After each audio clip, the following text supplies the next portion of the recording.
Assalamualaikum warahmatullahi wabarakatuh. Perkenalkan, nama saya Humaira, Prodi Tadris IPS 2B. Baik, di sini saya akan menjelaskan sedikit tentang masa berakhir Orde Baru dan awal masa reformasi. Sebab berakhirnya Orde Baru.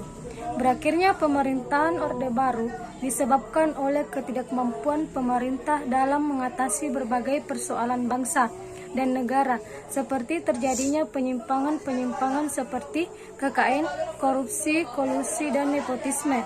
Merosotnya mental para pelaksana pemerintah, aparat keamanan, dan pelaku ekonomi atau pengusaha atau konglomerat. Hal inilah yang menuntut adanya suatu perubahan atau reformasi. Pengertian reformasi. Reformasi merupakan suatu perubahan tatanan perkehidupan lama dengan tatanan perkehidupan baru secara hukum menuju ke arah perbaikan. Reformasi di Indonesia terjadi pada tahun 1998 untuk mengadakan pembaharuan dan perubahan, terutama perbaikan dalam bidang politik, ekonomi, dan hukum. A. Faktor penyebab munculnya reformasi. Faktor utama penyebab munculnya reformasi adalah ketidakadilan di bidang politik, ekonomi, dan hukum. Pertama, krisis politik. Kedua, krisis hukum. Ketiga, krisis ekonomi. Dan keempat, krisis kepercayaan. 1. Krisis politik. Demokrasi tidak dilaksanakan dengan semestinya. Pemerintah Orba selalu melakukan interferensi terhadap kehidupan internal partai politik untuk melenggakan kekuasaannya.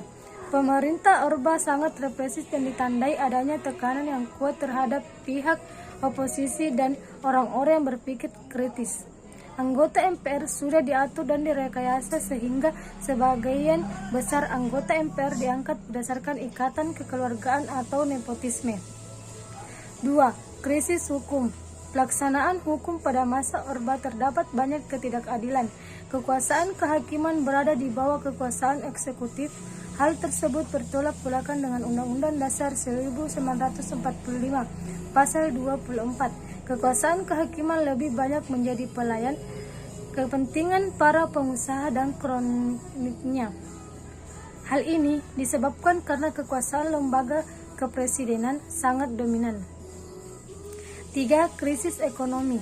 Krisis moneter yang terjadi di negara Asia sejak bulan 1996 mempengaruhi perkembangan perekonomian.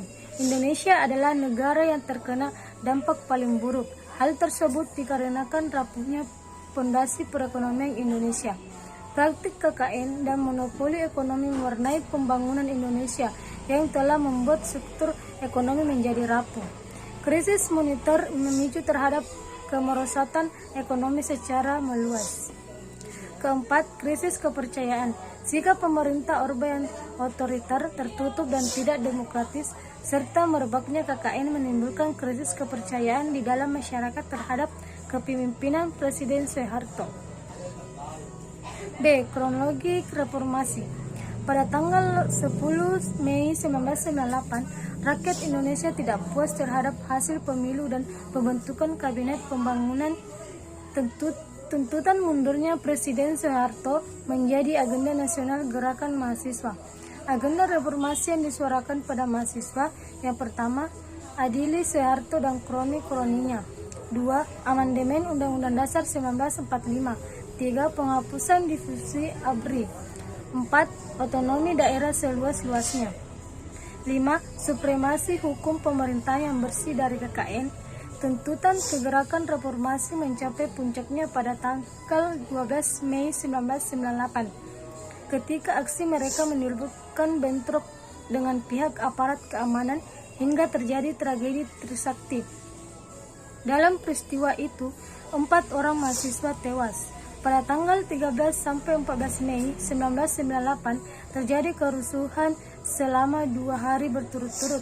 Kerusuhan yang menelan ratusan korban jiwa dan harta benda menjadi sasaran untuk massa berubah pembakaran dan penjarahan. Baik, itulah tadi materi yang saya sampaikan. Sekian dan terima kasih. Assalamualaikum warahmatullahi wabarakatuh.